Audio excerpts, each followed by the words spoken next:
Bom dia, bom dia, bom dia. Curta, comenta, republica. Aqui tá um gato siamês, que é o Luke.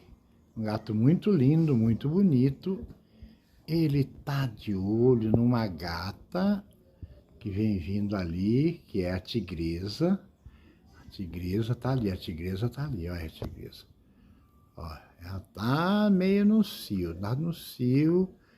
Ah, esses gatos quando no cio ficam meio doidinhos, viu?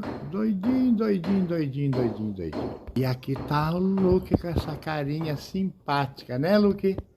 Essa carinha simpática, andando em cima do muro, tá bom? Pois é, pessoal. Aí eu quero mostrar para vocês a nuvem que tá formando aqui, olha aqui. Essa nuvem que tá dizendo que vai cair um toró nas próximas horas, hein, gente? É da natureza, não é verdade? E aqui na parte de baixo, sem se preocupar com nuvem, com nada, tá uma pacoteira de gato, tá vendo? Dentro de uma caixinha que eu pus aqui com paninho. Um deitou em cima do outro, tem 3 gatos aqui.